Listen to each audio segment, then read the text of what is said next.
একজনের গল্প শোনাবো। নাম হচ্ছে গণেশ ঘোষ। একটু একটু করে সঞ্চয় করে 5 লক্ষ টাকা জমিয়েছিলেন, কিন্তু সেই টাকা কি হলো? আদৌতে তিনি ভোগ করতে পারলেন না। তার তিল্লি করে জমানো সেই টাকা নিয়ে গেল দুষ্কৃতীরা। কারণ ওয়াকফ আন্দোলনের নাম করে যেভাবে প্রতিবাদের ঢেউ উঠলো, বলা ভালো যে একটা তাদের মনোবাঞ্ছা পূরণ করে আন্দোলনকারীরা আর সেই জায়গায় কিন্তু আক্রমণ করার পর তার সেই টাকা পুড়িয়ে দেওয়া হলো। আর সেই খবর 14 এপ্রিল দেখিয়েছিল রিপাবলিক বাংলা। দেখুন আরো একবার। আমি এই মুহূর্তে দাঁড়িয়ে আছি মুর্শিদাবাদের ধুলিয়ান পৌরসভার 16 নম্বর ওয়ার্ডে। 16 নম্বর ওয়ার্ডের এই এলাকা একেবারে তছনছ করে ফেলা হয়েছে। আন্দোলনকারীরা সমস্ত কিছু পুড়িয়ে ফেলেছে।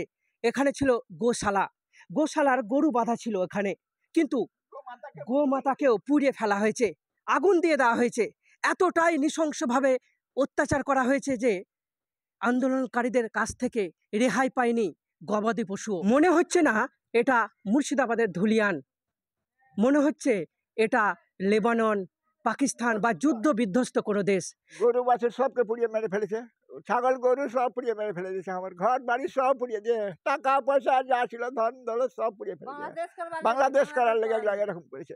এখানে ছিল টাকা, টাকা পয়সা সমস্ত কিছু পুড়িয়ে ফেলা হয়েছে, কোনো কিছুই অবশিষ্ট নেই। যেটু কি হয়েছিল? 5 লাখ টাকা পুড়াইছে, বাড়ি ঘর সব পুড়াইছে, 5 ভরি সোনা পুড়াইছে, যত সংসারে কাপড় ধরি যত ছিল গয়না গাঠি সব পুড়াইছে। বাড়ি তৈরি করার জন্য রেখেছিলেন টাকা? বাড়ি তৈরি করার লেগে রেখেছিলেন। দেখতে পাচ্ছি একেবারে 5 লাখ টাকা পুড়ে গেছে, পুড়িয়ে দেওয়া হয়েছে, সমস্ত কিছুই পুড়িয়ে দেওয়া হয়েছে।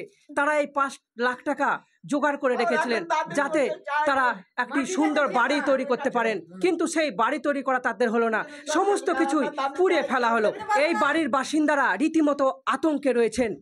তারা বলছেন যেভাবে আতঙ্কে তারা এই মুহূর্তে রয়েছেন যে তারা রীতিমতো ভয় পাচ্ছেন।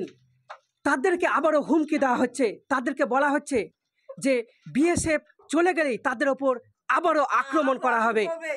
এইবারের বাসিন্দারা জানাচ্ছেন যে যেদিন তাদের ওপর আক্রমণ করা হয় সেদিন তারা প্রাণ ভয়ে এই ছাদ থেকে লাফ মারেন। তারা চাইছে বিচার, তারা চাইছে এখানে যেন রাষ্ট্রপতি শাসন হয়।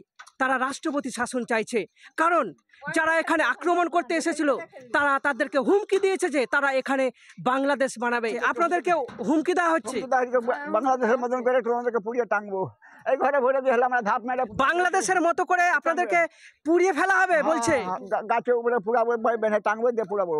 রাষ্ট্রপতি আমরা শাসন চাই এখানে। আমরা একেবারে পুরো তছনছ করে ফেলা হয়েছে, দেখছি সমস্ত কিছু তছনছ করে ফেলা হয়েছে।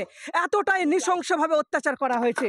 এই যে সিলিন্ডারগুলো পুড়ে ফেলা হয়েছে, বাড়ির টিন পুড়ে ফেলা হয়েছে, সমস্ত কিছু পুড়ে গিয়ে ছায়ে পরিণত হয়েছে। এতটাই নৃশংসভাবে তাদের ওপর অত্যাচার করা হয়েছে। তারা চাইছে বিচার, তারা কি আদৌ বিচার পাবে? এখন এটাই হচ্ছে সব থেকে বড় প্রশ্ন। মুর্শিদাবাদ থেকে সৌমিত্র দাস, রিপাবলিক বাংলা।